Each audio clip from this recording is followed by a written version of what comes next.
Hello and welcome to People and Places in e-Government. This programme acknowledges the challenges facing local authorities in delivering services electronically to the citizens, businesses, government and other agencies they serve. A variety of strategies are being used, but the majority follow a common underlying theme: to deliver a consistent and high-quality customer experience across a multitude of transactional services. In system speak, this means the many mission-critical back-office systems in daily use have to be more integrated with one another, as well as with front-office applications. But as these new customer-facing environments take shape, two fundamental pieces of information appear again and again in service requests, inquiries and transactions. That is, information about people and information about places, such as homes or adjacent properties, streets, particular land parcels or other locations. Now, if, for example, you look at the high-volume transactions for measuring e-government performance produced by SOCITIM, the Society of Information Technology Management for Local Government, you'll see that nearly all of them relate to land and property in some way. It's impossible for electronic government to be fully effective if the myriad of operational systems which store and use information about people and places are not integrated with each other, nor with corporately recognised people databases and land and property gazetteers. The more different systems there are, the harder the integration process becomes, the less seamless services will potentially be, and the higher the ongoing costs of system support, training and maintenance. Let's take a look now at how the uniform application portfolio meets both the needs of departmental professionals and integrates with front office desktop, internet and wireless customer-facing systems. This is Mr. Dale. He's interested in buying a piece of land that's been advertised by the council. I hope I'm through to the right person. I'd like to know about some land on Caroline Street. Can you tell me if it's owned by the council? OK, just bear with me, Mr. Dale. I'll just call up the property records to identify the parcel of land that you're looking at.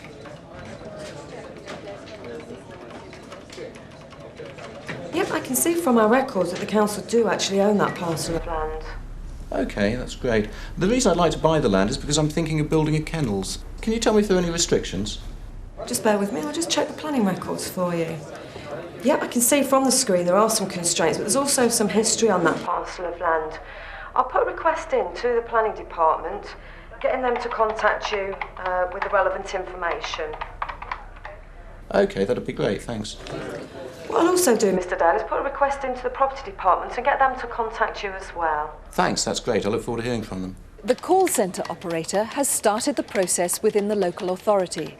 Integration between the call centre application and the estates management back office system has automatically created a diary action in the property officer's diary. Now then, within the property department, we can see an officer responding to the diary message received in her estates management system. She too can see that the council own the land and have already advertised its sale. Again, she's able to easily identify the land as it's highlighted on the map in the disposal record. There's no confusion as to the parcel of land in question, as the officer is dealing with consistent property information from a central system. Using the key date screen, property managers are assisted with the disposal process with automated diary entries. The officer has easy access to previously entered information and current land details, such as the sale price. But what about Mr. Dale's kennels? He's going to need the assistance of the planning department if he wants to get those built. Hello, Mr. Dale. This is Ted Christie from the planning department. I've received your diary entry from our call centre professional. The planning officer has also received the inquiry via a diary entry, and judging from the planning history, he can see previous decisions about this piece of land have been made. So should you wish to progress, then you would need to submit a formal application. Ted is using the Uniform Development Control System, but again accesses all the same consistent information through a user interface with the same look and feel as other departments using Uniform. Meanwhile, Mr. Dale has appointed a solicitor to deal with the legalities. No, that's all in hand, and the sale price has definitely been agreed.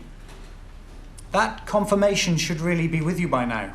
I'll make a note to have one of the girls here check on it for you. That's no problem at all. Thanks very much. Goodbye. Goodbye, Mr. Dev. Having now received instruction from Mr. Dale, the solicitor can begin the conveyancing process. He uses an application called SearchFlow, which is an electronic channel for solicitors to access the National Land Information Service, or NLIS. NLIS improves the efficiency and speed of the property buying process and enables a far simpler means to conduct searches. The solicitor initially searches for the closest address they have to the land Mr. Dale wants to buy. Following that, they can adjust the scale, zooming out to reveal the correct piece of land. This also means they can reveal boundaries and the surrounding areas. The solicitor is looking at vector data based on digital mapping from the Ordnance Survey. There has been no need for scanning or photocopying. With SearchFlow, he can readily select the necessary searches and those specifically requested by Mr. Dale. These will automatically be submitted to the relevant authorities via the NLIS hub.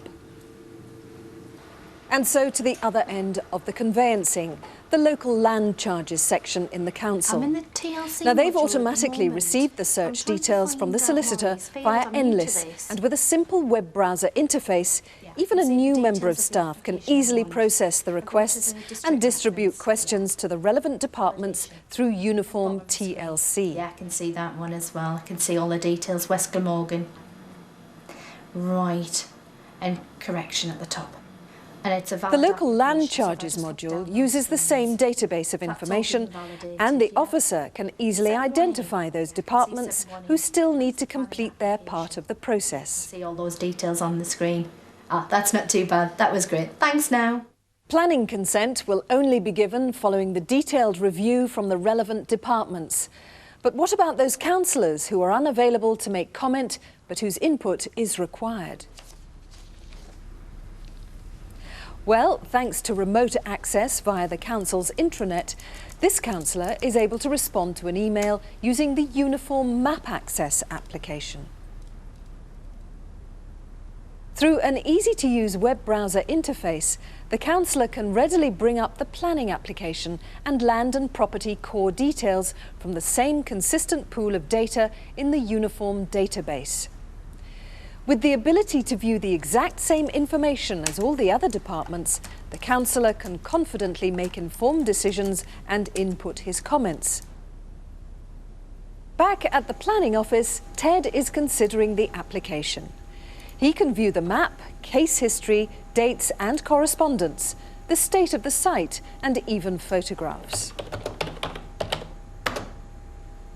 Now, having made a detailed review of the planning application, including looking at a scanned version of the original application form, Ted produces an advert for the local press.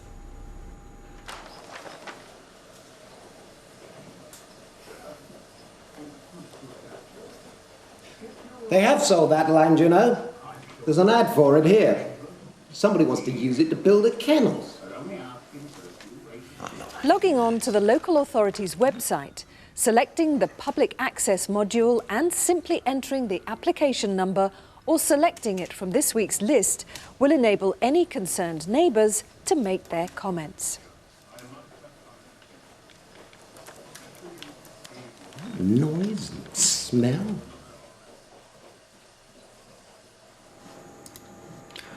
It looks like we've received some objections regarding the dog kennels and bungalow. I'd better just check, see how close the properties are in relation to the site. The objection that has come in from Uniform Public Access is now being analysed in the planning department. The fully integrated spatial mapping system means the planning officer can easily see the symbols on the map which represent the type of responses made and whether the neighbours are in support or objecting to the proposed kennels. The spatial functionality is useful for other departments too. Mr. Dale is going to require a licence to run his kennels, and the licensing department uses this feature to identify and consult with the neighbours who'll be affected. Uniform Spatial is built with world-leading GIS inside, so if a multi-departmental or corporate GIS is not already in place, it's not necessary to purchase a separate GIS product for these business applications.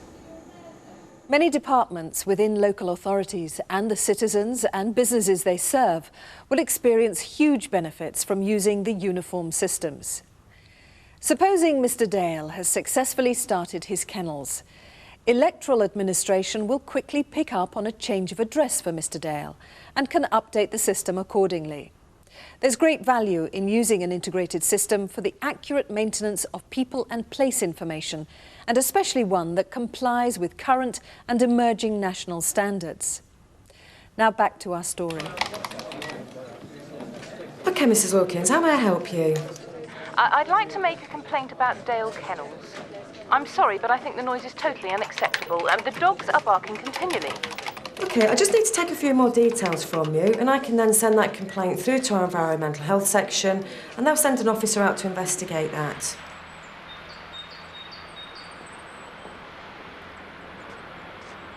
Environmental health officers out on location automatically receive notice of the complaint via the wireless extension of the Uniform Environmental Health module. Officers can review the nature of the complaint, identify the exact location, and send responses back to the office. So, having assigned herself the task, this officer sets off to visit the property.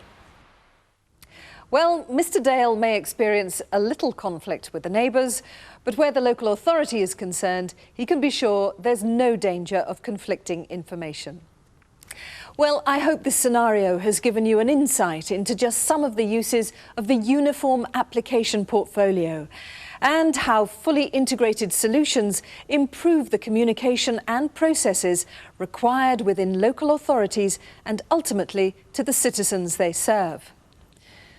Looking at the entirety of land, property and people-based transactional services, these integrated, spatially intelligent, web-enabled applications deliver efficiency cost savings because they improve the speed and quality of complex processes. They eliminate the need for data duplication and improve the accuracy and consistency of data. They are scalable and provide a seamless transition between applications. Uniform and the other software and services available from CAP Solutions and the Esri UK Group deliver a more holistic solution to e-government. With tight integration between the front office, back office, intranet, internet and wireless applications, they give value and flexibility to local authorities, enabling the delivery of smarter services.